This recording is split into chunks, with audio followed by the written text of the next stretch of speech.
Bonjour à tous, bienvenue sur ce live avec pour thème comment préparer l'arrivée d'un bébé selon Dieu.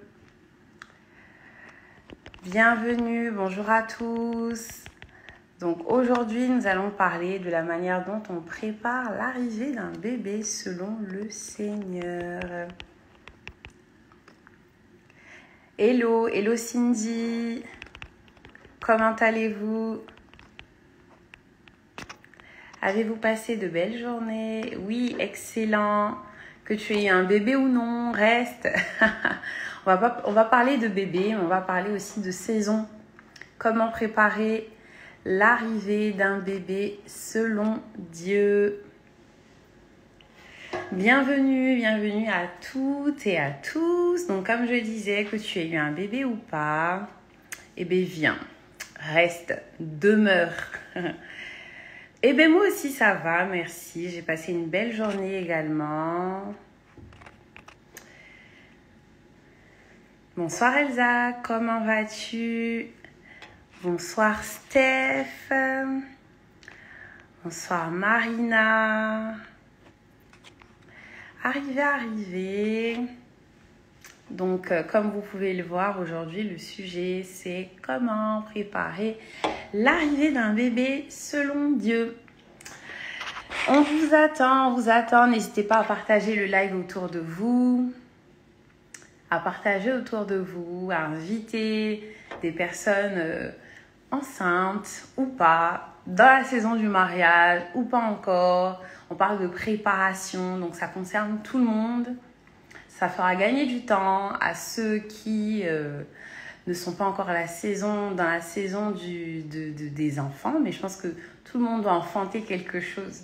Donc ce sujet-là aussi en lien avec les saisons, avec certaines saisons, avec les nouvelles saisons dans lesquelles on rentre dans nos vies. Donc vous êtes tous et toutes les bienvenus. Bonjour à tous et à toutes. Bonjour à ceux qui viennent de rejoindre le live. Comment allez-vous? Vous êtes au bon endroit. J'espère que vous avez passé de belles journées. Et donc, nous allons commencer sans plus tarder, il est 21h04. Est-ce que vous pouvez me dire si on m'entend, s'il vous plaît? Est-ce que vous m'entendez bien? C'est clair pour tout le monde? Vous pouvez me mettre un petit pouce, un petit cœur, un petit oui, non. Ok, super. Donc, on va déjà recommander ce temps au Seigneur. Donc, je t'invite de là où tu te trouves à te disposer et nous allons confier ce moment au Seigneur. Donc, Père, nous te rendons grâce, nous te bénissons. Merci Seigneur pour cette soirée. Merci car nous sommes le mardi 15 octobre. Et aujourd'hui, Seigneur, nous nous sommes retrouvés encore pour parler en ton nom. Nous nous sommes retrouvés pour parler de sujets, Seigneur, qui visent à nous rapprocher de ta manière de penser, à nous rapprocher de ton cœur. Nous te prions que tu puisses télécharger en chacun d'entre nous ici présents ce que tu as prévu ce soir. Seigneur, tu es un Dieu qui connaît les désirs, les besoins les plus profonds de nos cœurs. Alors, peu importe, Seigneur, la saison dans laquelle nous nous trouvons, accorde-nous la grâce de comprendre que ce message n'est pas juste pour une catégorie de personnes, mais qu'il est pour chacun d'entre nous qui a dans son sein un projet d'enfantement, qui doit enfanter quelque chose. Et c'est ta volonté pour chacune de nos vies. Alors nous te disons encore merci Saint-Esprit, sois notre guide, sois notre conducteur au nom de Jésus. Amen. Amen, c'est bon pour vous? Vous êtes d'accord avec la prière qu'on vient de faire? Donc vous pouvez mettre Amen dans le chat. Et puis, nous allons commencer. Hello Coralie, comment vas-tu? Bienvenue à toutes et à tous. Donc, pour rappel, le thème est Amen. Le thème, c'est comment préparer l'arrivée d'un bébé selon Dieu. Donc, comme je disais dans la prière, en fait, l'arrivée d'un bébé ne veut pas forcément dire que ça concerne seulement les futurs papas, les futures mamans, les mamans ou les papas. On va dire que ça concerne toute personne qui doit enfanter quelque chose. Et puis, même si, voilà, tu es dans cette saison de l'enfantement, tu es amené à être une mère ou un père demain. Donc, ce sujet te concerne également. Vaut mieux que tu comprennes, tu télécharges maintenant et tu peux aussi envoyer cette vidéo à quelqu'un autour de toi. Quelqu'un qui porte un bébé, quelqu'un qui porte un projet en son sein, quelqu'un qui s'attend à recevoir un enfant. Je crois que nous serons bénis par la grâce de Dieu. Il va encore nous faire du bien ce soir. Donc, nous allons commencer. Donc, le thème est écrit, mais je vais quand même le rappeler pour ceux et celles qui viennent à peine de nous rejoindre ici. Le thème, c'est comment préparer l'arrivée d'un bébé selon Dieu. Donc, qui dit bébé, dit nouvelle étape dans la vie, dit nouvelle saison. Une nouvelle saison requiert de nouvelles exigences, de nouvelles habitudes et surtout de nouveaux téléchargements de la part de Dieu. Est-ce que quelqu'un peut dire Amen? Si vous avez déjà compris un peu là où on s'en va, ce dont on va parler, je disais qu'une nouvelle saison va nous demander de nous redimensionner. Les saisons passées ne sont pas les saisons présentes ni les saisons futures. Pour ceux qui travaillent, je pense que vous pouvez vous rappeler quelquefois dire « Ah oui, quand j'étais étudiant, je faisais ça, je faisais ci, mais aujourd'hui c'est différent au travail, ma vie est différente, voilà mes nouvelles prérogatives, mes nouveaux centres d'intérêt. » Donc chaque saison est différente et en chaque saison, il nous faut rechercher la pensée de Dieu pour cette saison. Donc, nous allons, comme d'habitude, voir plusieurs points pour répondre à la question qui est comment préparer l'arrivée d'un bébé selon Dieu. Le premier point qu'on doit retenir, c'est que Dieu est celui qui nous fait entrer dans de nouvelles saisons. La Bible nous dit dans Daniel 2 au verset 20, Daniel répondit et dit « Béni soit le nom de Dieu d'éternité en éternité, car la sagesse et la puissance sont à lui. Et c'est lui qui change les temps et les saisons. » Amen. Est-ce que quelqu'un peut écrire dans le chat « C'est Dieu qui change les temps et les saisons ». Donc Dieu est le maître des temps et des circonstances. C'est lui qui change les temps et les saisons. Oui, ce live sera enregistré, Steph. Il sera bien enregistré. Donc, quand on parle de nouvelles saisons, il faut d'abord savoir que les nouvelles saisons ne sont pas simplement le fruit de la nature. Le verset, c'est Daniel 2, 20. Daniel 2, 20, je le relis. Daniel répondit et dit « Béni soit le nom de Dieu, d'éternité en éternité, car la sagesse et la puissance sont à lui. Et c'est lui qui change les temps et les saisons. » Merci Coralie. Voilà, si quelques personnes captent les versets, si vous voulez bien écrire dans le chat pour celles et ceux qui se poseraient la question, qui n'ont pas suivi. Donc, je poursuis ce que je disais. J'expliquais que les nouvelles saisons ne sont pas simplement le fruit de la nature. Donc, effectivement, quand on pense à saison, très naturellement, pour ceux qui vivent à l'étranger, c'est là où ça se voit le plus. Ceux qui vivent en Europe, etc., en Occident, on voit qu'on a des saisons qui sont des cycles. On peut les appeler des saisons cycliques ou atmosphériques. Donc là, on va parler de l'été, de l'automne et de l'hiver. C'est cyclique, ça revient. On n'a pas besoin de prier pour que l'été arrive. On n'a pas besoin de prier pour que l'hiver ni le printemps arrivent. Ça va arriver, c'est cyclique.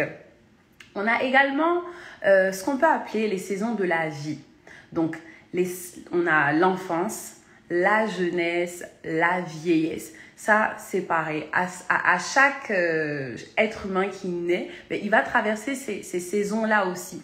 Sauf que dans ces saisons-là, il y a d'autres choses plus précises qui vont arriver. À l'étape de l'enfance, il y a certaines choses à capter.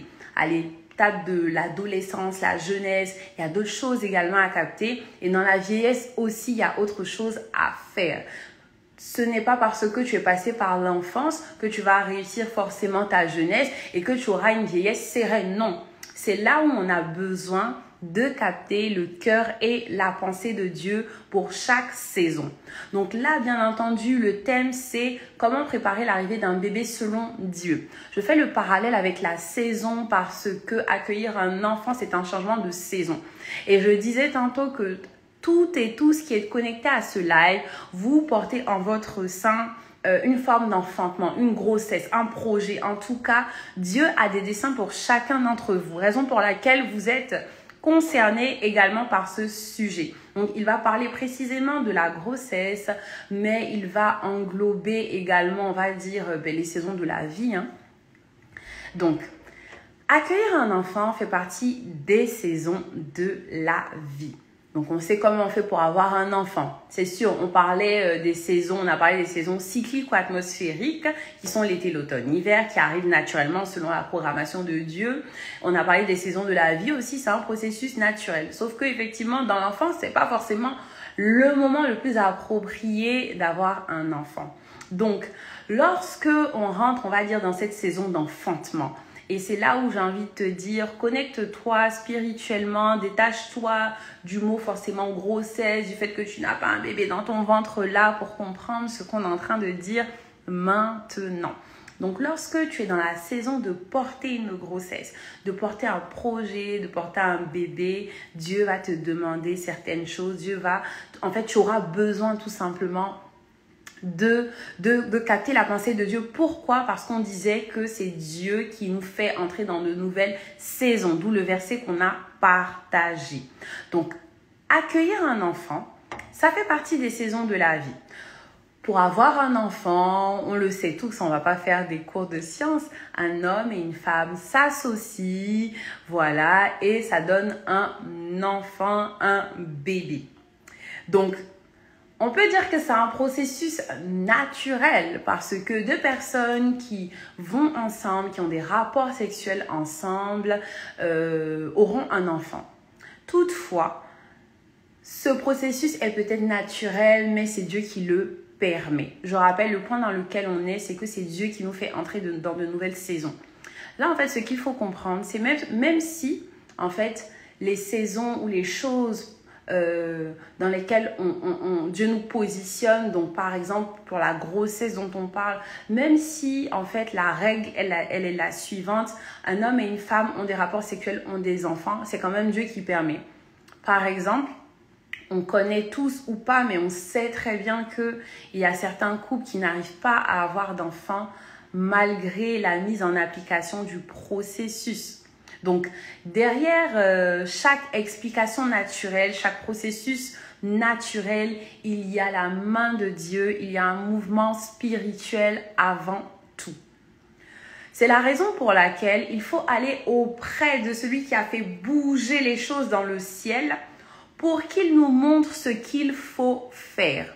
Donc, si aujourd'hui, tu es enceinte physiquement, tu portes une grossesse, un bébé, ou tu es enceinte de certains projets, ou tu étais célibataire, tu es à présent fiancé, ou tu étais fiancé, tu es à présent marié, il faut que tu gardes en tête que oui, peut-être que c'est la suite logique quand on se marie d'avoir un bébé, à un moment quand on a fini les études, on veut se marier, on rentre dans cette saison. C'est peut-être pas faux, mais il faut garder en tête en fait que c'est Dieu qui permet en fait. C'est Dieu qui t'a fait changer de saison, comme Daniel 2:20 nous dit. C'est lui qui change les temps et les saisons. Est-ce que vous pouvez me dire Amen dans le chat si vous êtes d'accord avec ce que je viens de dire? Dieu est celui qui t'a emmené dans cette saison dans laquelle tu te trouves.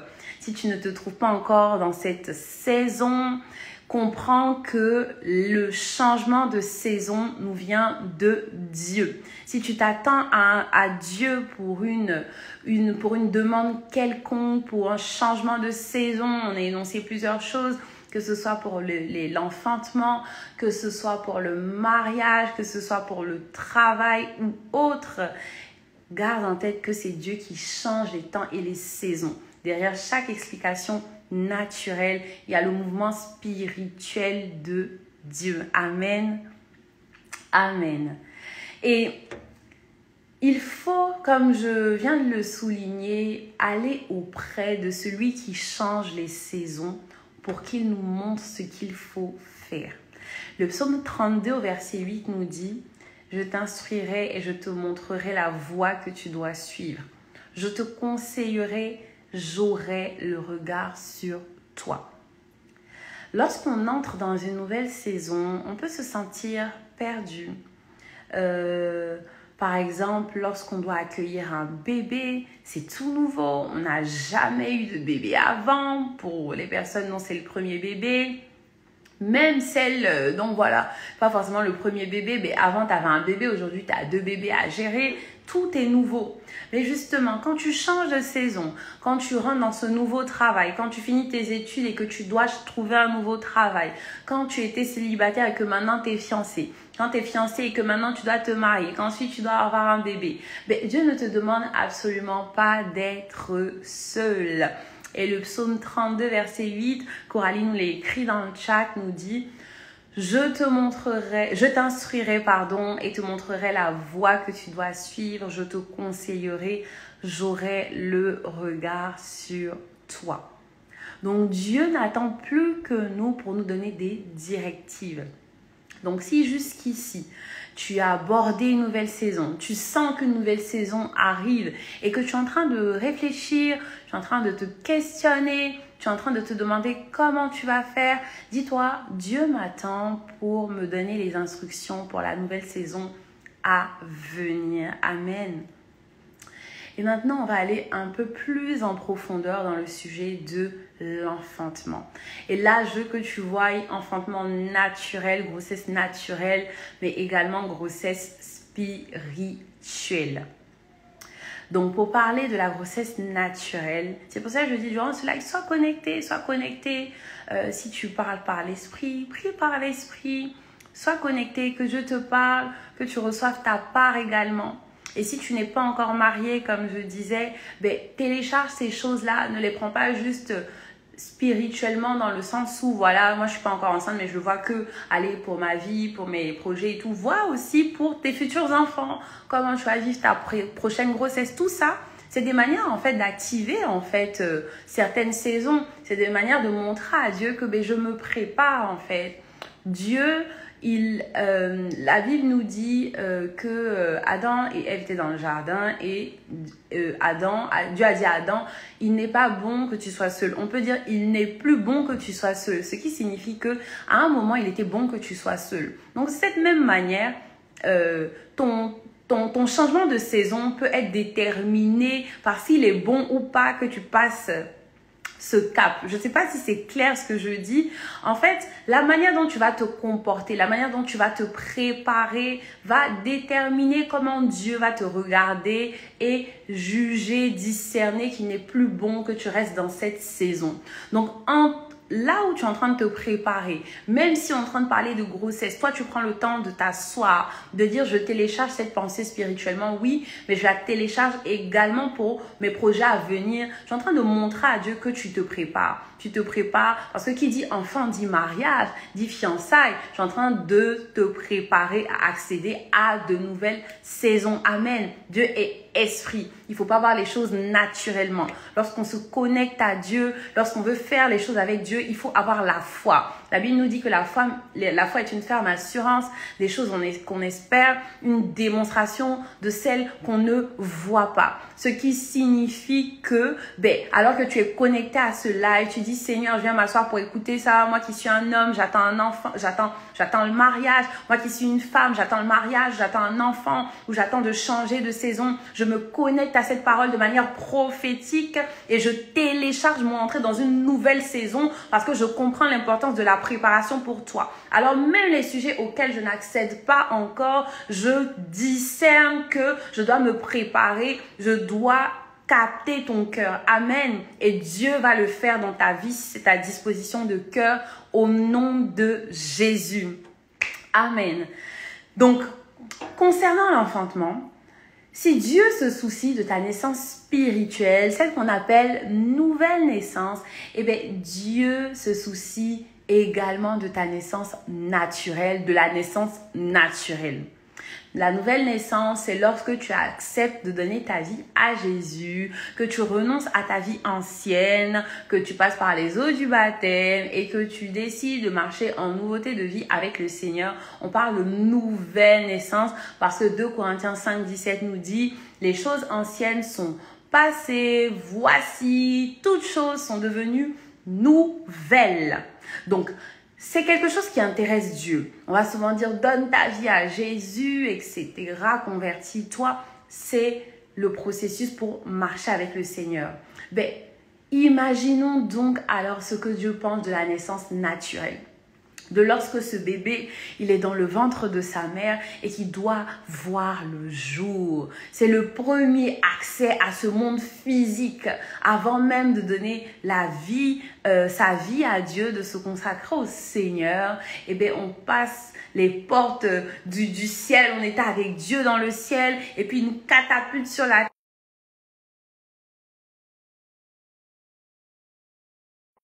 Lorsqu'il a un projet, c'était téléchargé dans le ciel, il trouve une matrice, il trouve un cœur disposé pour emmener ce projet. Donc Dieu s'intéresse à ta naissance, à la naissance, pardon, parce que si toi tu es là, c'est que tu es déjà né. Amen. Donc Dieu s'intéresse à ta venue sur terre et il le dit avant même que tu ne fusses formé dans le sein de ta mère. Il te connaissait déjà et il connaissait même le nombre de tes jours. Donc, un bébé qui va arriver, Dieu le connaît déjà. Dieu connaît le nombre de ses jours et ça intéresse Dieu. Amen. Amen. Donc, Dieu s'intéresse à notre naissance naturelle. Et on va lire un verset pour continuer dans cette pensée. La Bible nous dit dans Ésaïe 53 au verset 4. « Cependant, ce sont nos souffrances qu'il a portées. C'est de nos douleurs qu'il s'est chargé. » Amen. Ésaïe 53, verset 4. « Cependant, ce sont nos souffrances qu'il a portées. C'est de nos douleurs qu'il s'est chargé. » L'œuvre de la croix est valable pour la grossesse et l'accouchement. Oui, les douleurs font partie de la grossesse. Dans la Bible, on parle même de cette notion de douleur de l'enfantement. Toutefois, c'est la même Bible qui nous parle aussi de Christ qui a crucifié à la croix les douleurs dans Ésaïe 53, verset 4. Ce qui signifie que nous ne sommes pas obligés de subir les douleurs lorsqu'on passe par un processus d'enfantement, un processus de grossesse. Lorsque tu tombes enceinte d'un bébé physique, tu n'es pas obligé d'avoir mal partout. Attention, je vais nuancer mes propos. Je vais vous donner mon témoignage. Lorsque moi je suis tombée enceinte, à chaque étape, je me rappelle, je rigolais souvent, je disais à mon mari, oh je reste humble parce que on dit que le masque de grossesse ça arrive à telle période, donc peut-être que j'en ai pas, mais je reste humble. En fait, mon état d'esprit c'était lequel? Ce que je suis en train de vous dire, c'est ce que je l'ai appliqué pour moi. Je dis, Seigneur, je lisais un livre et je vais vous partager le titre du livre à la fin. Je lisais un livre qui disait ok, tu es chrétien, tu es chrétienne, mais pourquoi tu veux vivre ta grossesse comme les gens du monde, comme quelqu'un qui ne connaît pas le Seigneur? Est-ce que l'œuvre de la croix s'arrête lorsque tu portes un enfant? On vient de dire que si Dieu se soucie de notre naissance spirituelle, alors il se soucie également de notre naissance naturelle. Donc à chaque étape, en fait, je disais non. Je refuse de subir ce qu'on dit. Bien entendu, il y a un bébé dans ton sein. Il y a un projet divin, une vie dans ton ventre. Tu vas ressentir certaines choses. Au premier trimestre, on peut ressentir de la fatigue, etc. C'est vrai, c'est normal. Faut pas non plus ne manquer de sagesse, vous voyez. Amen. Coralie dit c'est fort, c'est vrai, c'est vraiment profond. Et je prie vraiment, toi qui viens d'arriver, reste là. Demeure, le Seigneur veut nous faire du bien. Donc pour continuer ce que je disais, Il y a des choses que tu vas remarquer et c'est pas parce que tu constates ces choses que ça veut dire que Dieu ne se soucie pas de ce que tu vis ou que tu vas vivre une grossesse compliquée. Donc, pour donner mon témoignage, j'étais fatiguée moi aussi au premier trimestre. Je m'endormais souvent. Il y a une vie que tu es en train de porter. Mais ça ne veut pas dire, encore une fois, que tu dois subir tout ce qu'on dit. Ça ne veut pas dire parce qu'on dit que les femmes enceintes doivent vomir que tu dois vomir. Ça ne veut pas dire que tu dois cracher. Moi, c'est ce que je me disais. La Bible nous dit dans Romains 12 au verset 2, « Ne vous conformez pas au siècle présent, mais soyez transformés par le renouvellement de l'intelligence afin que vous discerniez quelle est la volonté de Dieu, ce qui est bon, agréable et parfait. » Ne vous conformez pas au siècle présent. Le siècle présent, ce sont les pensées de ce monde. Romains 12, 2. Merci Coralie. Amen. Isha nous dit qu'elle n'a jamais vomi lorsqu'elle était enceinte. Dieu merci. Et ce n'est tellement pas un acquis, messieurs, mesdames. Quand vous portez un projet, beaucoup peuvent vous dire, oh, tu vois, telle personne, elle a galéré, ce type de projet-là, c'est comme ça. Il faut s'y faire, etc., etc. Non. La Bible dit, ne vous conformez pas au siècle présent, mais soyez transformés par le renouvellement de l'intelligence, afin que vous discerniez quelle est la volonté de Dieu, ce qui est bon, agréable et parfait. Et donc, je dis ça, et comme j'expliquais, je disais à mon mari, je reste humble. En fait, ça voulait dire simplement, je suis consciente de ce verset, mais c'est pas pour autant que je vais regarder à ma sœur qui vomit, à ma sœur qui crache, que tu vas regarder à quelqu'un qui galère dans son projet pour dire, oh, lui, elle, il n'a pas compris, etc. Dieu a apporté nos douleurs. Non, il ne faut pas que ce soit de l'orgueil. Il faut que ce soit une compréhension profonde et que tu réalises que tout est grâce. Car oui, tout est grâce. Maintenant, on a la capacité de télécharger ce qu'on veut par rapport à la croix, à ce que Jésus a déjà tout fait. Il a crucifié nos douleurs. Attends, est-ce que quand je vais enfanter, il n'y a pas des douleurs dans mon ventre? Est-ce que quand je tombe enceinte, il n'y a pas des choses que je peux ressentir? Ça s'appelle douleur. Alors je le saisis pour moi. Et moi, c'est ce qui s'est passé. Donc, bien vrai que, par exemple, au premier trimestre, j'étais un peu fatiguée, etc. Mais à part ça, jusqu'à la veille de mon accouchement, je lavais la baignoire. Quand je vous dis je lavais la baignoire, c'est pas genre doucement et tout. J'étais active. Je marchais peut-être, allez, 30 minutes 3 fois par semaine durant ma grossesse jusqu'à peut-être mon 3e trimestre en fait. Pourquoi? C'est pas que j'étais une super héroïne, mais en fait, je disais à Dieu, je veux me dépouiller de toutes les pensées limitantes en fait qu'on peut avoir autour de la grossesse. Et en te partageant ce témoignage, c'est ce que je veux que tu comprennes, que tu télécharges, que tu saisisses comme foi. Amen, le terrible tout. Effectivement, on en parle, toutes ces choses. Donc, comme je disais, ça ne veut pas dire qu'il faut juger ceux qui vivent ça. Ça ne veut pas dire qu'il faut dire, voilà. Moi, je disais, je reste humble parce que autant je comprends cela, autant je le télécharge, autant je suis en train de le vivre, autant je comprends que tout est grâce. Donc, le mélange de foi et de grâce produit des résultats. Si ça ne s'est pas passé de telle manière, nous continuons de rendre grâce à Dieu. Nous continuons de rendre grâce à Dieu, mais Dieu est fidèle. Si tu lui as confié ta grossesse, tu as dit, Seigneur, je veux une grossesse surnaturelle. Dieu, la Bible dit que Dieu est l'auteur et le consommateur de la foi. Ce qui signifie que même cette pensée que tu viens d'avoir, là où tu es connecté ce soir, tu entends de telles paroles, Dieu veut nourrir ta foi. Il est l'auteur. Si tu commences à dire, je dois avoir la foi pour tel truc, je commence à me concentrer, ça vient de toi-même. Celui qui produit la foi, c'est Dieu. C'est Dieu lui-même. Et c'est lui qui la consomme. Amen, c'est profond. Donc la foi que tu as pour dire, Seigneur, ma grossesse se passera de manière surnaturelle. J'aurai une grossesse sans douleur. Ok, j'ai peut-être vomi hier, mais Seigneur, à la croix, tu as porté mes douleurs. La Bible dit, il a porté nos souffrances. Ce sont nos souffrances qu'il a portées. C'est de nos douleurs qu'il s'est chargé. Alors je me décharge sur toi durant cette grossesse. Je me décharge sur toi. Aucun crachat. Je refuse. Aucune maladie bizarre dans le corps. Je refuse dans le nom de Jésus. Il y a beaucoup de pensées populaires qu'on entend par rapport à la grossesse. Beaucoup. Là, on a parlé des crachats, des vomissements, etc. Ça n'empêche pas que moi, par exemple, j'ai eu un épisode où j'ai eu ce qu'on appelle des douleurs ligamentaires. Je connaissais même pas, c'est très douloureux. J'étais couchée au lit pendant une semaine. Ok, quand ça arrivait, j'ai dit ok. L'ennemi peut peut-être déstabiliser ma foi comme ça parce que, comme je disais quelquefois, moi, j'étais là et je me disais, oh, ah bon, je suis enceinte. J'oubliais. Parce que c'est comme si, à part le ventre, franchement, j'avais aucun symptôme, aucun masque de grossesse jusqu'à la fin, aucun kilo comme je suis. Si je vous montre des photos de ma grossesse, c'est juste moi comme ça avec un ventre. Pourtant, ma mère me disait, moi, j'ai eu le masque de grossesse. Je dis, quand elle parlait, c'est moi, j'étais là, je refuse au nom de Jésus. Maman, j'entends, mais je refuse. Mais je disais quand même, quand mon mari disait, ah, c'est bientôt la fin, t'as pas de masque de grossesse. Je dis, Dieu au contrôle. Mais je reste humble. Je reste sage. Donc, faut pas être fou, faut pas manquer de sagesse non plus. Vous voyez ce que je veux dire? Donc, on continue avec un deuxième point par rapport au fait qu'il faut capter et télécharger la pensée du Seigneur par rapport à notre enfantement, à l'enfantement, à une grossesse naturelle ou même spirituelle. Donc, il faut comprendre que le changement de saison est spirituel.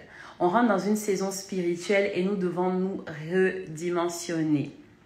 La Bible nous dit dans Ecclésiaste 3 au verset 1, il y a un temps pour tout, un temps pour toute chose sous les cieux.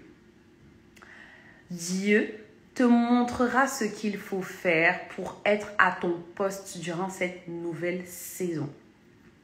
Parce que la nouvelle saison va nécessiter une activité. La nouvelle saison va nécessiter une marche à suivre. Par rapport aux pensées limitantes, par exemple, je me rappelle, je vais vous donner un exemple. Lorsque le projet de concevoir dans mon couple est arrivé, je suis allée voir une sage-femme. Moi, je suis allée voir une sage-femme. Je lui ai dit, voilà, j'ai pour objectif, on a pour objectif d'avoir un bébé et tout et tout. Donc voilà, je viens simplement faire un petit contrôle et tout ça. Donc, elle me dit, ok, alors, faut vous attendre à ce que le bébé arrive, allez, en 1 an. C'est la durée moyenne ou en 6 mois. Je sais plus, entre 6 mois et 1 an. Je sais plus exactement ce qu'elle m'a dit. C'est la durée moyenne pour concevoir, etc. Je me suis dit, waouh, c'est long. Ok, je suis rentrée à la maison. Toujours avec la pensée selon laquelle je ne me conforme pas au siècle présent. J'ai arrêté ma pilule et dès que j'ai arrêté ma pilule, il y a ce qu'on appelle, bon, désolé pour les termes, on parle de sujet de grossesse, les règles, j'ai plus les termes après la pilule. Dès que tu arrêtes, là, il y a ça. Et je suis tombée automatiquement enceinte juste après. Je retourne voir la sage-femme. En fait, elle regarde les rendez-vous, tellement rapprochés, elle ne comprend pas. Elle dit, on s'était vu pour... je dis, oui, je viens voir parce que je suis enceinte. Elle était choquée. Elle s'est dit, mais... la durée moyenne aujourd'hui, avec tout ce que on dit, etc. C'est la grâce de Dieu, oui. Mais je vous promets que je n'ai pas été passive non plus dans cette période. Et c'est vraiment ce que je veux qu'on comprenne. Lorsque tu vas accueillir un enfant, il faut être active. Il ne faut pas commencer à te baser sur des témoignages de peur, des témoignages de personnes qui c'est compliqué pour elles. Il faut que ta base d'office, en fait, tu sois dans une attitude de foi. Il faut que tu t'entoures, que tu te satures de témoignages de foi. Et je dis la même chose si tu veux changer de saison. Amen. Amen. C'est ça, Coralie. Tu as vraiment bien résumé là ce qu'on venait de dire. Si tu veux changer de saison, il ne faut pas que tu restes là en train d'observer. Tu veux te marier, va connecter à des témoignages puissants. On ne veut pas les témoignages. Bon, c'est bien. Amen. Excusez-moi. Pas qu'on veut pas, mais Dieu peut faire plus. Les témoignages de on a cheminé pendant 2 ans. Parce que la vie est compliquée, il faut se connaître, etc. Isha vous a raconté son témoignage. Elle s'est mariée en quelques mois. Moi, pareil, en quelques mois. Isha, tu peux nous rappeler en combien de mois tu t'es mariée? Moi, pareil, je me suis mariée en 5 mois. Et lorsque ça arrivait, je disais à Dieu, mais Seigneur, il y a d'autres personnes plus chrétiennes, plus affermies que moi, plus croyantes que moi, plus assidues, plus sages, plus saines, etc. Isha, voilà, 9 mois, Isha s'est mariée. Il y a d'autres personnes, mais pourquoi moi? Et je me suis rappelé que Moi, j'avais cette foi d'accélération divine, comme tu dis, Coralie. Je croyais que Dieu pouvait faire. En fait, ma foi, c'était pas, je sais que je vais me marier un jour. Non, non, non. J'étais pas dans cette passivité. Non. Ma foi, c'est même pas le sujet du mariage qui m'intéressait en fait. Quand je suis passée par le sujet de restauration, je disais juste à Dieu que je veux sa gloire dans ma vie, sa présence.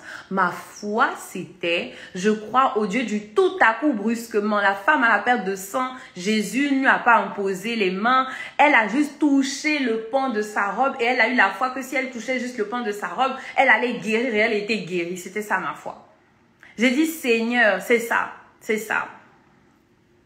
Je dis, Seigneur, je veux promptement. Je disais, je veux ta gloire, le poids de ta gloire, la kabod. Kabod, il y a différents types de gloire. Il y a la Shekinah, il y a la doxa. La kabod, c'est le poids. Ça vient un coup, boum, ça marque une empreinte dans le sol. Là où on sait que Dieu est passé par là. Et je m'étais témoigné à un témoignage d'une fille qui s'est mariée en 5 mois.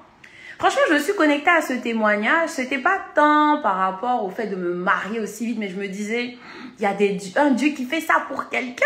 Le même Dieu compris. Et puis moi, je suis en train de galérer. Je dis non, je me connecte. Et franchement, je me suis rappelé après que j'étais mariée en 5 mois top chrono aussi. Waouh! Est-ce que quelqu'un croit au Dieu du tout à coup, brusquement? Je veux élever et tirer notre niveau de foi ce soir. La sage-femme m'a dit 6 mois à 1 an pour avoir un bébé. Juste après, j'ai arrêté ma pilule, j'étais enceinte. Isha s'est mariée en 9 mois. Dieu est capable de le faire. Suddenly, exactement. Soudainement, il y a un Dieu qui le fait. Mais ça dépend de ta foi. Pourquoi Dieu l'a fait pour quelqu'un? Et il ne le ferait pas pour toi aussi. Mais quelle est ta foi? J'ai la foi que je vais être restaurée. Oh, la restauration de l'âme, c'est un processus. Je me lève, je lis ma Bible, je travaille au processus. Mais Dieu va faire selon le processus avec toi. Parce que tu n'es pas violent. Mais si tu es violente, je te promets, tu vas agir. Comme la femme à la perte de sang. On pouvait dire que elle, sa maladie là, elle était compliquée. Attends, la Bible dit qu'elle a fini son argent, ses biens. Elle a dépensé ses biens en allant voir les médecins. Donc, il y avait peut-être un processus, des analyses de sang, etc. C'est normal. Mais nous prions un Dieu surnaturel. Amen. Nous prions Dieu surnaturel. Nous ne prions pas un Dieu naturel. Amen, amen, exactement, exactement. Ce que Isha a dit, ce que Coralie a dit, c'est ça. Nous prions un Dieu surnaturel. Pourquoi tu t'attends à Dieu comme tu t'attends au médecin? Dieu est le Dieu. On a vu dans Daniel 2:20 quand on commençait ce temps que c'est lui qui change les temps et les saisons. Alors, ce qu'on appelle changement naturel, cyclique, etc., c'est la saison du mariage, etc.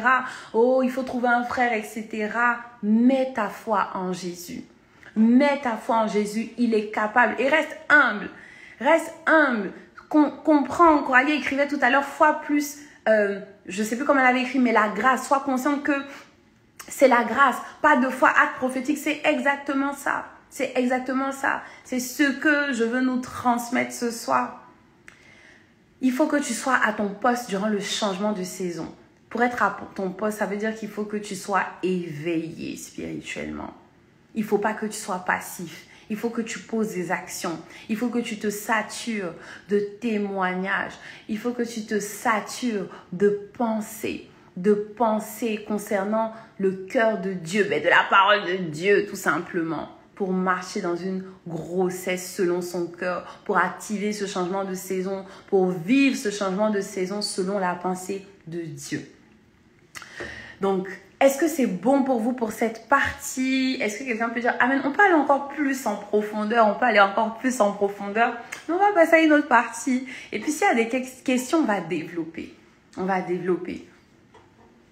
Donc, le point 3 sur le thème comment préparer l'arrivée d'un bébé selon Dieu. On a vu que c'était une question de changement de saison. Donc, je poussais pour dire également comment changer de saison, comment entrer dans une nouvelle saison, comment attirer une nouvelle saison selon Dieu. Il faut marcher par l'Esprit. Il faut marcher par l'Esprit pour vivre une grossesse divine, une grossesse inspirée par Dieu. Pour vivre une nouvelle saison, pour que Dieu inspire une nouvelle saison, pour entrer dans la nouvelle saison comme il se doit, pour poser les actes qu'il faut, il faut marcher par l'Esprit. La Bible nous dit dans Galates 5 au verset 16, je dis donc, marchez selon l'Esprit et vous n'accomplirez pas les désirs de la chair. Car la chair a des désirs contraires à ceux de l'Esprit et l'Esprit en a de contraires à ceux de la chair. Ils sont opposés entre eux afin que vous ne fassiez point ce que vous voudriez. Si tu marches par l'Esprit, si nous marchons par l'Esprit, nous n'accomplirons pas les désirs de la chair. Amen. Ce n'est pas tes propres forces qui vont ne pas te faire accomplir les désirs de la chair. Ce n'est pas parce que tu t'es concentré pour dire que tu dois changer de saison que tu vas changer de saison. Il faut marcher par l'Esprit. Marcher par l'Esprit, pour donner des exemples concrets, par exemple, il y a la grossesse. C'est avoir des versets à proclamer tout au long de la grossesse. Je me rappelle, ça c'est une idée qu'Hicham avait poussée. Oui, le verset c'est Galates 5, verset 16. C'est ça, tu peux même l'écrire dans le chat pour quelqu'un qui en aurait besoin. Hicham avait poussé l'idée d'avoir des versets à proclamer tout au long de la grossesse. Elle l'avait fait. Elle m'avait partagé sa liste de versets. J'étais pas encore enceinte. Mais vous voyez, j'étais déjà dans le pas de foi. C'était pas encore... Franchement, on y pensait, mais c'était pas le moment. Vous voyez, c'était pas le moment, par exemple, je suis allée voir la sage-femme, etc. Non. Mais en fait, dans ma tête, je me disais, ça va arriver, c'est une saison. Alors, je me renseigne. Beaucoup de personnes me disaient... me disait, mais alors tu attends, tu veux un enfant là tout de suite? Oui, mais pas tout de suite, je me prépare. Ça avait surpris plus d'une personne, je me rappelle quand je disais ça, mais j'avais conscience que ça allait arriver, qu'il fallait être prêt. Et la liste de versets qu'Hicham m'avait préparée, j'ai regardé ces versets. Ok, j'ai dit gloire à Dieu, je m'en suis inspirée et j'ai dit, ok Seigneur, maintenant télécharge ce qui concerne ma grossesse. Marcher par l'Esprit. Je dis, qu'est-ce que tu dis? Quelles sont les paroles que tu me dis? Qu'est-ce que tu attends de moi durant cette grossesse? Tu demandes à Dieu, Seigneur, ce projet, qu'est-ce que tu dis de ce projet? Quelle est ta pensée? Quel est ton cœur? Rappelle-toi, Dieu nous connaît tous. Il connaît ce futur projet. Il connaît ce futur bébé qui est dans ton ventre avant même qu'il ne fût formé dans ton sein. Et c'est là où il m'a donné des versets précis pour ma grossesse à moi. C'est là où Dieu te donnera des paroles précises, des versets. Je dis bien versets à proclamer parce que la Bible dit la foi vient de ce qu'on entend. Ce qu'on entend vient de la parole de Dieu. Parole de Dieu, logos, la parole Bible. Mais aussi parole de Dieu, Réma. Donc, comme le nom l'indique, pour ceux qui ne savent pas, Réma, les révélations. Par exemple, tu peux entendre ce que je suis en train de dire ici. Tu dis, waouh, ça m'a donné un Réma. C'est une parole de Dieu aussi. Mais notre base doit être la Bible. Donc, quand tu rentres dans ce genre de saison, quand tu commences une grossesse et que tu es en train de poser des actions, comme on a vu dans Galates 5, verset 16, tu veux marcher par l'esprit pour ne pas accomplir les désirs de la chair, tu dois d'abord aller dans la Bible. Et tu commences, Seigneur, quels sont les versets de la saison? Quelles sont les paroles de la saison? Tu écris. Et sur la base de ces paroles, tu auras une base fixe qui ne change pas. Dieu va commencer à télécharger en toi des pensées maintenant, des paroles. Il va emmener des gens pour te parler. Et c'est là où tu pourras dire, Dieu m'avait parlé. Il dit, Jérémie 33:3, invoque, moi je te répondrai. Je te révélerai les choses cachées, ces choses que tu ne connais pas. Mais il l'aura fait parce que tu auras compris, télécharger son cœur. Si tu ne sais même pas qu'il te dit de l'invoquer, il te répondra, il va te révéler les choses cachées. Tu vas prier comment? C'est sur cette base-là que tu peux commencer à dire, Seigneur, maintenant révèle-moi les choses cachées, ces choses que je ne connais pas. Qu'est-ce que tu dis sur ce que je transporte? Qu'est-ce que tu dis sur mon futur? Qu'est-ce que tu dis sur ma grossesse? Qu'est-ce que tu dis sur mon mariage? Qu'est-ce que tu dis sur ma destinée? Il faut demander à Dieu ces choses sur la base de sa parole. Parce que tu as lu sa parole, tu as compris qu'il a dit de l'invoquer, il va te révéler les choses cachées. Là, ça te crée en fait une assurance en Jésus-Christ. Amen. Est-ce que vous êtes toujours là? Si vous me suivez, vous pouvez réagir dans le chat. Si c'est clair ce qu'on est en train de partager ce soir, mettre des amen et c'est des cœurs. Par exemple, par rapport à une grossesse, il faut prier pour recevoir le nom. Ça peut sembler évident, mais je t'assure que quand tu es dans le processus, de cette même manière, quand tu es en train d'aller te marier, par exemple, tu disais, moi, j'ai dit à Dieu, je te consacre, je sais pas, bon, c'est un exemple qui me vient, je sais pas que c'est ton cas, je te consacre ma nuit de noces, j'ai dit ça à Dieu s'il le fait. Il faut t'assurer que tu n'as pas dit ça parce que tu voulais tellement te marier et que tu as fait genre un pacte avec Dieu. Même si Dieu connaît ton cœur, Dieu peut dire, vas-y, c'est la saison. Mais le moment arrive, tu dis, Seigneur, bon. Je t'avais dit que j'allais te consacrer la nuit de noces, mais bon, je suis déjà consacrée à toi, non? On y va, tu vois. Est-ce que tu as reçu ça par l'esprit ou tu as juste copié ce que la voisine a fait? Il faut prier. De cette même manière pour recevoir le nom. Tu peux dire, moi, je demanderai à Dieu et tout. Et puis, tu es dans l'euphorie. Tu apprends que tu es enceinte et tout. Tu commences à voir, oh, Nikita. Oh, ça, c'est un prénom qui me plaisait beaucoup quand j'étais enfant. Oh, Charlotte. Oh, Eden. Oh, c'est trop classe et tout. Tu te perds, mais tu vas où? C'est pas toi qui avais dit à Dieu que tu prierais. Si Dieu te donne un prénom, je sais pas, il te dit Abigail. Ah, Abigail, c'est lourd. C'est quoi ce prénom? On va couper, on va dire Gaël. C'est quoi Gaël? Est-ce que c'est Dieu qui t'a dit de donner ça à ton enfant? Voilà, j'exagère un peu. Pour qu'on rigole un peu, mais pour que tu vois que dans l'euphorie, tu peux te perdre.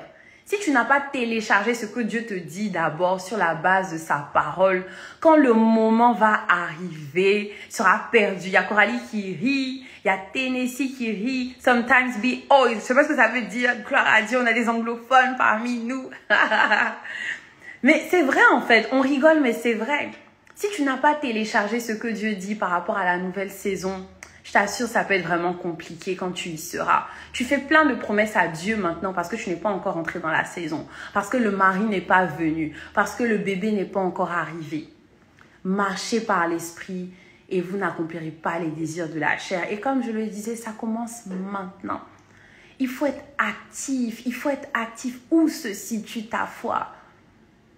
Est-ce que ta foi est dans... Moi, je crois que Dieu prendra le temps pour faire les choses, nanana. Alors, je prends mon temps, j'ai le temps, j'attends. Ou ta foi, c'est Seigneur, je le crois, je me prépare. Là, je suis dans un live sur les bébés. Ah, ok, ça concerne ma vie spirituelle, ça concerne les projets que tu as mis en moi, mais ça concerne aussi mes futurs enfants. Ah, je n'ai pas encore le mari, mais gloire à Dieu. Seigneur, tu vois, je suis focalisée. Et puis, je commence déjà à prier pour mes enfants. Je commence déjà à prier pour mon âme, pour mon mari. En fait, je suis en train de semer, je suis en train de moissonner, je suis en train déjà de gagner du temps. Donc, il faut prier de manière inspirée, de manière poussée par l'esprit. Laisse-toi inspirer par Dieu. Tu vas peut-être te demander, mais ok, comment se laisser inspirer par Dieu? On le dit, c'est compliqué, mais vous savez, quelquefois, nous tous, peu importe le domaine, on veut quelquefois compliquer Dieu. Amen, c'est ça, Cindy, c'est la foi. On veut quelquefois compliquer Dieu, mais Dieu, il est simple. C'est une simple prière, Seigneur, prends le contrôle. Tu décides de devenir sérieux avec Dieu. Moi, un verset qui m'a aidé sur le changement de saison, la Bible dit, lorsque j'étais enfant, je pensais comme un enfant, je parlais comme un enfant.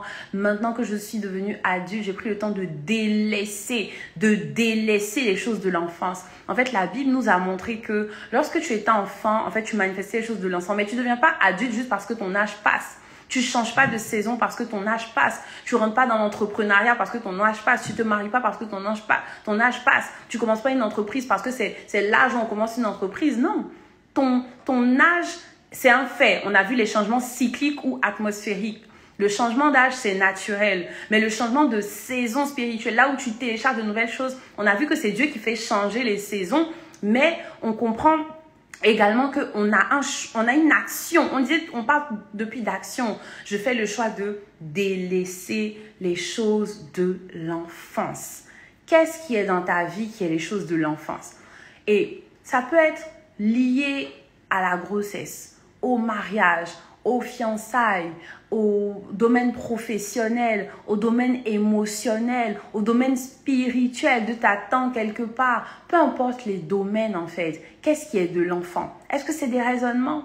Est-ce que c'est des manières de faire? Oh, moi je suis comme ça, moi c'est comme ça je suis. Oh, avec moi j'aime dormir, quoi prier le matin, moi je vais au travail, excuse-moi, etc. Amen. Qu'est-ce que tu es en train de faire en fait actuellement? Es-tu en train de délaisser les choses de l'enfance? Tu veux te marier, c'est quoi les choses de l'enfance? C'est quoi ces raisonnements? C'est quoi les choses pratiques que tu n'es pas en train de faire? Tu veux fonder une entreprise, c'est quoi les choses pratiques que tu n'es pas en train de faire? Tu veux un enfant, c'est quoi les choses pratiques que tu n'es pas en train de faire? Délaissons les choses de l'enfance. Est-ce que quelqu'un peut écrire « Je délaisse les choses de l'enfance » pour que Dieu te fasse passer à une nouvelle saison, pour que Dieu te change?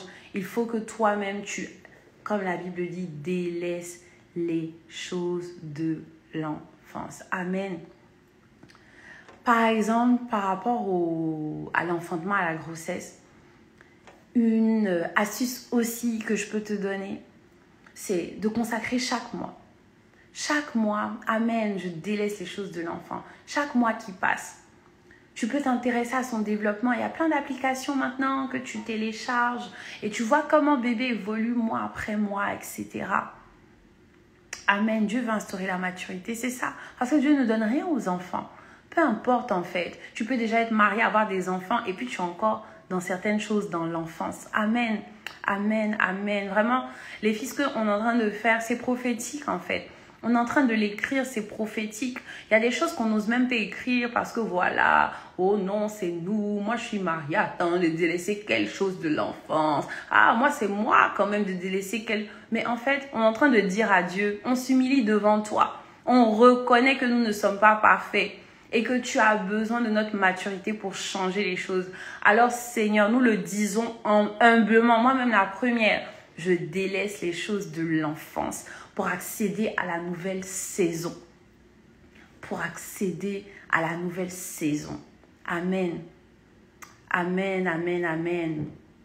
Et donc, pour revenir par exemple à la grossesse naturelle, c'est consacré chaque mois en fait. Chaque mois qui va arriver. Je disais qu'il y a des applications qui te permettent de voir l'évolution de bébé. Donc quand tu regardes, tu dis, oh, ah là, ce mois-là, c'est les yeux. Je sais pas, c'est le cœur. Tu pries pour le cœur. Tu dis, Seigneur, que son développement se fasse selon toi. Nous aspergeons le sang de Jésus sur ses membres. La Bible dit que Jésus grandissait en sagesse, en stature et en grâce. Croissait en sagesse, en stature et en grâce devant Dieu et devant les hommes. Alors cet enfant croit de cette manière. Et je sais pas pourquoi effectivement le Seigneur nous emmène beaucoup ce soir dans cette question de maturité. J'avais même pas prévu. Il y a plein de versets que je vous ai dit ici. Délaisser les choses de l'enfance. J'avais même pas noté tout ça. Et là encore, j'ai à cœur ce verset-là. Jésus, on est en train de donner des exemples pour dire voilà comment prier pour le bébé. Mais j'ai envie de nous dire encore. Jésus croissait en sagesse, en stature, en grâce, devant Dieu et devant les hommes. Comment te comportes-tu? C'est vraiment les choses de l'enfance. L'enfant n'est pas sage. Il est impulsif. La Bible, dans la parabole des vierges sages, parle des vierges sages et des vierges folles. L'enfant a un peu des comportements, tu vois, non, un peu bizarres. Il crie quand tu lui donnes pas le jus. Il y a une messista ici. Son bébé un matin voulait manger des pâtes. Son bébé voulait manger les pâtes le matin. Ça, c'est un enfant. L'enfant, il a des impulsions. Il se maîtrise pas. Tu délaisses à la croix.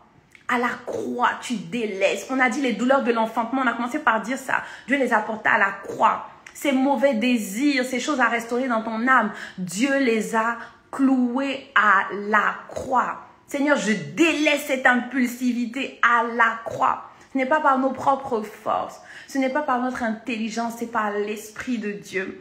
À la croix, je dépose. Le verset qu'on lisait, c'est « Marchez selon l'esprit et vous n'accomplirez pas les désirs de la chair ». Jésus croissait en sagesse, en stature.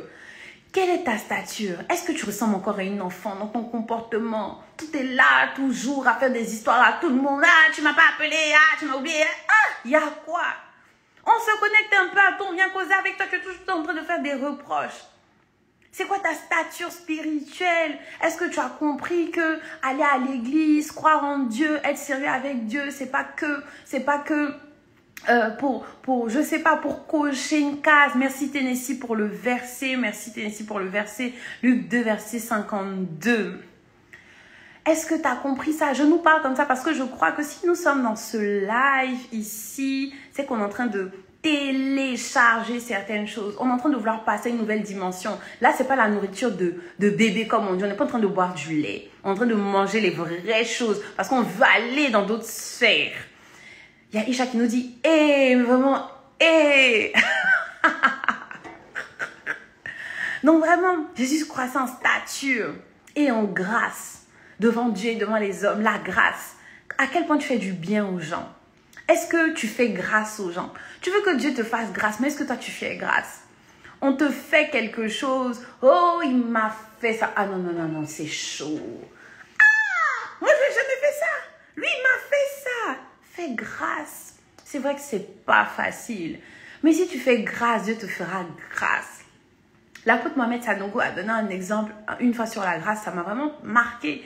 Il disait qu'un jour, quelqu'un lui a demandé, alors je n'ai plus les montants exacts, mais je vais essayer de me rapprocher au mieux. C'était quelque chose comme, par exemple, quelqu'un lui a demandé 2000 francs, par exemple, ou 10 000 francs, et lui donne 2 millions. Ou, allez, disons en euros. Quelqu'un a demandé 50 euros, et tu lui donnes 5 000 euros. Mais c'est quoi ça? C'est quoi ça? Vraiment, Dorcas, ça peut piquer, mais on prend, nous tous, on prend. Donc, quelqu'un te demande 50 euros, tu lui donnes 5 000 euros. Ah! Donc, c'est un peu des montants comme ça. On lui a demandé un montant très bas. Il a donné un montant très haut. Mais pour dire en fait que, on lui a demandé, mais pourquoi tu fais ça? Ou la personne lui a demandé, mais pourquoi en fait? Et il disait simplement que, Dieu fait grâce. Donc, moi aussi, je fais grâce. Là où je suis, c'est la grâce de Dieu. Alors, si je fais grâce, Dieu va me faire grâce. Waouh! Je me suis dit, waouh, mais c'est tellement profond. Faveur imméritée, c'est ça la grâce. Il a fait grâce à quelqu'un comme ça. Est-ce que tu fais grâce à quelqu'un, aux gens, par rapport à ton caractère, par rapport à ta manière de faire? Est-ce que tu es quelqu'un qui fait grâce? Tu pas juste, oh, j'aime la personne dans mon cœur. La Bible dit devant Dieu et devant les hommes. Il faut que Dieu puisse l'attester et les hommes également, que tu fais grâce. Ces 3 points-là, Jésus croissait en sagesse, en stature et en grâce devant Dieu et devant les hommes. Donc, on a parlé de ce point-là naturellement pour voir comment nous comporter, de ce verset, pardon, on en a parlé tout de suite pour voir comment nous comporter en tant que personne qui veut changer de saison, qui veut aller à une autre dimension avec Dieu. Mais on en parle également aussi pour montrer comment prier pour un bébé. Tu présentes ce verset à Dieu. Il n'est pas encore né, mais tu peux même prophétiser sur sa vie. Il croit en sagesse, en stature, en grâce. Seigneur, devant toi et devant les hommes. Mais là où il est dans ton sein, tu parles, tu pries sur ton bébé. Ses membres se développent également de manière gracieuse. Oh, cet enfant a des capacités surnaturelles. Les médecins le voient. Et toi aussi, le Seigneur qui est dans les cieux, tu le vois devant Dieu et devant les hommes. Au nom de Jésus, tu pries sur ton bébé, sur chaque étape du processus, chaque mois, chaque membre. Amen. Un autre point qu'on va voir, et c'est le dernier, on a terminé. Par exemple, pour la grossesse naturelle, c'est être alerte sur ton alimentation. C'est un truc basique sur la manière dont on se dépense. Mais quand on va lire Galates 5 toujours dans les fruits de l'esprit, là on parle de marché de l'esprit, mais la Bible parle du fruit de l'esprit, le fruit de l'esprit, on voit que c'est la tempérance. On voit par exemple que les excès de table ne sont pas de Dieu. Donc toi qui es enceinte, où on dit oui, les femmes enceintes mangent beaucoup, on mange pour 2. C'est pas vrai. La femme enceinte ne mange pas pour 2. La femme enceinte a faim à cause des hormones. Mais en fait, ce n'est pas parce que tu ne manges pas pour 2 que bébé n'est pas nourri. Je me rappelle, moi, j'avais pas très faim dans ma grossesse, à certains moments notamment. J'ai pas eu très faim. J'ai eu beaucoup d'envie spéciale, mais pas excessivement faim. Et j'avais un peu peur, je demandais, la peur n'est pas notre partage au nom de Jésus, mais c'est vrai que je demandais à ma sage-femme, mais là, je ressens pas le besoin de beaucoup manger, mais comment faire, etc. Est-ce que bébé se nourrit? Elle me rassurait tout le temps, parce qu'à chaque fois que j'allais la voir, je lui posais la même question. Elle me disait, t'inquiète pas, bébé mange ce dont il a besoin. T'inquiète pas, bébé mange ce dont il a besoin. Je dis, ah ouais, mais même si elle dit franchement, même si c'est un petit jus, un petit ceci, quand tu tombes enceinte, ton corps fait des réserves naturellement justement pour protéger bébé. Si un jour tu n'arrives pas à t'alimenter correctement, Dieu a tout prévu, hein. Dieu est fort. Donc, il faut en fait qu'on sorte des faux raisonnements. Je dis pas qu'il faut pas manger si t'as faim, il faut manger parce que si t'as faim, il faut manger. Mais je dis juste vouloir manger sous prétexte que c'est pas bon en fait. La maîtrise de soi est importante. Et moi, en fait, avec cette connaissance, je vous avoue que je me suis passé vraiment des excès de table, en fait. Là où, en fait, je pouvais juste me dire, oh, bébé a faim. Bébé a pas faim spécialement, il est nourri d'un liquide amniotique. Donc, en soi, c'est toi qui as faim. Et c'est OK parce que tu produis la vie. Il faut manger. Mais il ne faut pas que ce soit un prétexte, en fait, pour commencer à pécher. Oui, parce que c'est pas parce qu'on est enceinte qu'on est dépourvu de sens. Beaucoup de personnes disent qu'on n'est pas malade, c'est vrai. Mais c'est un état spécial. C'est spirituel, hein, la grossesse. Comme quand tu portes une grossesse spirituelle. C'est spirituel. Mais il faut rester conscient. C'est pas pour ça que ça excuse tout. Dieu est raisonnable. Si tu as faim parce que tu es conscient que tu produis la vie, tu manges. Si tu n'as pas, en fait, d'incapacité, tu peux marcher. Tu peux faire du sport. Tu peux te dépenser à ton niveau. Mais en fait, l'un n'empêche pas l'autre. C'est ce que je veux nous faire comprendre. On est bon dans beaucoup de raisonnements liés à la grossesse, mais on ne va souvent pas chercher le cœur de Dieu. Rappelons-nous, la Bible dit de ne pas se conformer au siècle présent. C'est vrai, il peut t'arriver de vouloir manger, je sais pas, un McFlurry à minuit, à 1h. On dit que les femmes enceintes font souvent ce genre de choses, etc. Franchement, c'est vrai. Tu peux avoir ce genre d'envie. Mais est-ce que, genre, t'as plus d'essence? Si t'as pas mangé le McFlurry, tu vas t'évanouir. Bon, je peux pas parler à la place de celles qui ont vécu ça, mais moi, ça m'est arrivé. Et puis, mon mari, il n'est pas allé chercher le McFlurry à 5h du matin. Mais c'était OK, en fait. Le lendemain, j'ai mangé mon McFlurry, tout allait bien. Tout était OK. Si j'avais faim, j'ai pris un autre truc à manger. Est-ce que vous voyez ce que je veux dire? Vous voyez un peu la nuance, en fait. Si tu vois la nuance, dis amen. On est en train de terminer, on termine. C'est même le dernier point. Et je veux faire un parallèle avec nous autres aussi, femmes, dans d'autres saisons, etc. Ben, prends soin de toi. Fais-toi belle. Fais du sport. Il n'y a aucune excuse. C'est parce que, je sais pas, je suis dans telle situation que je peux pas faire ça. J'ai déjà des enfants, je peux pas réaliser mes rêves. Oh, moi, j'ai pas eu la grâce, mes parents n'étaient pas dans un foyer stable, je peux pas être heureuse. Non, sortant de ces faux raisonnements. Ça veut pas dire que c'est faux, mais quelle est la pensée de Dieu pour ta situation? Oh, moi, je peux plus faire trop d'activités aujourd'hui. J'ai des enfants. Ah, moi, je suis mariée, etc. C'est vrai, tu as des obligations. Mais qu'est-ce que Dieu te dit? Tu as besoin que tu te déploies. Tu as besoin que tu fasses sa volonté. Alors, sortons des limitations au nom de Jésus. Et nous avons terminé avec 4 minutes de retard. Amen. Est-ce que ce qu'on a partagé vous a parlé? Vous avez compris? Est-ce qu'il y a des questions avant qu'on termine? On est sur la fin là, vraiment, j'ai plus d'autres points. J'espère que c'était clair, ça l'était pas. Mais on veut bien vos questions, on veut bien vos retours. On a partagé beaucoup de choses, c'était assez finalement un peu lourd, hein, ou pas, vous me direz. Mais vraiment, nous voulons vraiment marcher selon la pensée de Dieu dans toutes ces choses qui arrivent dans nos vies. Selon la pensée de Dieu dans une grossesse. Dans une grossesse, quand tu tombes enceinte, Dieu a un plan. J'ai un plan pour toi. Et je vais vous partager le titre d'un livre que moi j'ai lu sur l'accouchement, Naissance surnaturelle, ça s'appelle, qui a vraiment bouleversé mon système de pensée également. Ça s'appelle Naissance surnaturelle. Attendez, non, nouvelle naissance. En attendant, vous pouvez poser des questions si vous en avez. Sinon, on va conclure, on va prier. C'était pas naissance surnaturelle. Amen. Merci, Isha. Ouais, indispensable. Franchement, ça change toute ta manière de voir l'accouchement. Alors, je retrouve pas le livre là. Moi, j'ai en tête la partie naissance surnaturelle, mais il a un autre nom. En tout cas, pour celles qui sont intéressées par le livre, vous pouvez écrire en privé à Isha ou m'écrire également et je vous donnerai le nom exact du livre. Parce qu'il y a un livre qui s'appelle Naissance surnaturelle, mais ce n'est pas celui-là. Donc, est-ce que vous avez des questions? C'est OK? On peut conclure. Je laisse 1 minute encore si vous avez des questions. Sinon, on va conclure. On va se dire au revoir. C'est bon, tout était clair. Gloire à Dieu. Ok. Ben, on va conclure. On va rendre grâce à Dieu. Et avant de rendre grâce à Dieu, je priais pour quelqu'un qui ne connaît pas le Seigneur ou qui le connaît, qui s'est éloigné de lui. Quelqu'un qui veut revenir à Jésus. Si tu as entendu cette parole, tu as entendu tout ce que nous avons partagé, ça t'a touché, tu te demandes comment faire, ben, la première des choses, c'est de revenir à Dieu. C'est de revenir à Christ. C'est de donner ta vie à Jésus afin qu'il soit le maître de celle-ci. Nous allons prier ensemble si tu es d'accord. De là où tu es, tu peux faire cette prière. Seigneur Jésus, nous te rendons grâce. Seigneur Jésus, je te rends grâce. Merci. Merci pour ces paroles que j'ai entendues, Seigneur.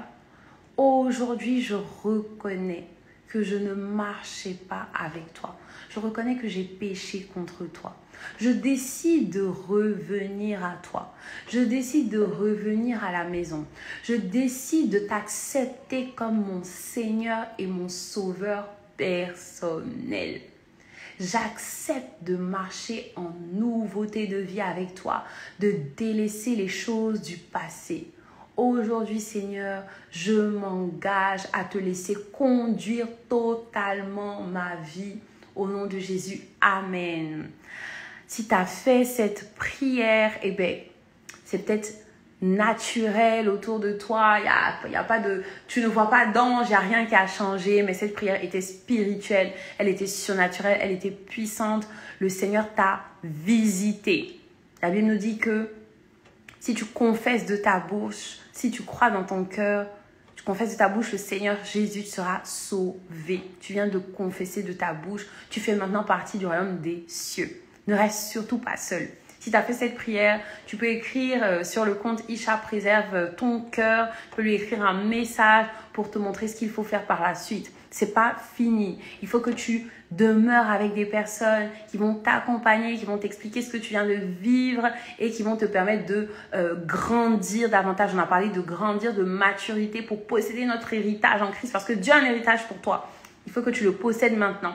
Et tu as besoin de te faire accompagner par des personnes qui sont passées par là. Donc, ne reste pas seul. Tu peux envoyer un message à Préserve ton cœur. Amen. Ok. Mais nous avons terminé. Nous n'avons pas de questions. On va juste rendre grâce à Dieu pour la fin et on va se dire au revoir. Donc, Seigneur, nous te disons merci encore. Merci pour ce moment. Merci pour toi qui étais avec nous. Père, nous sommes juste reconnaissantes d'avoir entendu ces paroles. Oh, à qui irions-nous? C'est toi, Jésus, qui a les paroles de la vie. Et ce soir, nous le reconnaissons. C'est la raison pour laquelle nous élevons encore ton nom. Nous te disons merci. Père, je prie que toutes ces paroles qui ont été proclamées soient de réelles semences dans le cœur de mes sœurs et dans moi-même mon cœur au nom de Jésus. Accorde-nous la grâce de vivre des grossesses naturelles. Je veux dire grossesse, enfantement d'un enfant physique, mais que cela soit surnaturel dans le nom de Jésus. Accorde-nous la grâce aussi de vivre des grossesses spirituelles, des choses que tu as mis dans nos cœurs, que nous puissions également les vivre de manière surnaturelle. Nous ne sommes pas obligés de passer par toutes les douleurs de l'enfantement que nous présente le monde. Nous voulons croire en Jésus-Christ. Nous voulons activer les mérites de la croix de Jésus dans nos vies respectives. Au nom de Jésus. Père, nous te rendons grâce encore de ce qu'il y avait une puissance dans cela parce que nous t'avons invité. Nous t'avons invité, alors tu as répondu présent. Alors nous croyons que nous recevons. Nous avons reçu notre part et nous verrons la manifestation de tes desseins au nom de Jésus. Nous te prions, Seigneur, pour une sœur qui recherche un enfant. La Bible nous dit que dans ta présence, qui est doux pour les frères et sœurs, demeurent ensemble. C'est là où tu déverses ta bénédiction, ta vie pour l'éternité. Que les grâces, Seigneur, d'enfantement qui sont dans ce live, au travers des personnes qui sont connectées, Seigneur, puissent être téléchargées dans la vie de d'autres sœurs. Que, Seigneur, une sœur qui attend le mariage puisse le recevoir au nom de Jésus. Une sœur qui attend un changement de vie quelconque puisse y passer au nom de Jésus. C'est spirituel parce que on décide ce soir d'augmenter notre niveau de foi. Nous sortons des calculs, nous sortons des raisonnements de 1 plus 1 égale 2. Nous rentrons dans le surnaturel divin. Nous ne savons pas comment tu vas faire, mais nous savons que tu vas le faire dans le nom de Jésus. Merci également car tu nous accordes la grâce. La Bible dit vous êtes bien heureux, pourvu, si vous avez entendu ces paroles, mais pourvu que vous les mettiez en pratique. Merci Seigneur car tu nous donnes la force de mettre ce que nous avons entendu en pratique, de réécouter ce live qui sera enregistré encore dans le nom de Jésus. Merci Jésus, nous te bénissons, nous te rendons grâce. Au nom de Jésus, nous avons prié. Amen. Amen, amen. Eh bien, nous avons terminé. Ce fut un excellent et agréable moment. J'espère que cela vous a plu. Ben, je vous souhaite une bonne soirée. À très vite. Partagez ce live. Et j'oubliais les annonces pour la fin. Donc, la plateforme Préserve ton cœur vous propose des rendez-vous téléphoniques pour se rapprocher de Dieu. Ils sont gratuits. Il y aura également un brunch le samedi 14 décembre. Donc, gardez bien la date. Les infos vont venir. Les infos vous seront communiquées sur cette page Préserve ton cœur. Les livres également d'Isha sont disponibles. Vous les retrouvez via le lien dans la biographie, toujours. Et pareil, la chaîne Couple de Grâce a une nouvelle vidéo. Si vous ne l'avez pas encore regardée, allez la regarder. Et restez connectés car d'autres vidéos vont venir très prochainement. Je vous annonce également le lancement des événements de ma plateforme. Donc, ceux qui ne savent pas, j'ai créé une plateforme qui s'appelle Intimacy. Donc, Intimacy, INTIMACY.mouvement. C'est une plateforme pour les femmes et sur cette plateforme, on aura des temps comme ceci également et des événements. Donc, le premier événement est le 29 novembre et c'est une pyjama party. Donc, si tu veux nous rejoindre, abonne-toi au compte intimacy.mouvement. Et voilà. Donc, on se retrouve très bientôt. Merci Isha qui a partagé le lien dans le groupe, enfin dans le chat, dans le chat. Et on se retrouve bientôt pour le prochain live. Restez connectés et que Dieu vous bénisse. Nous bénissons le Seigneur pour ce beau moment qu'on a passé tous et toutes ensemble. Bonne soirée.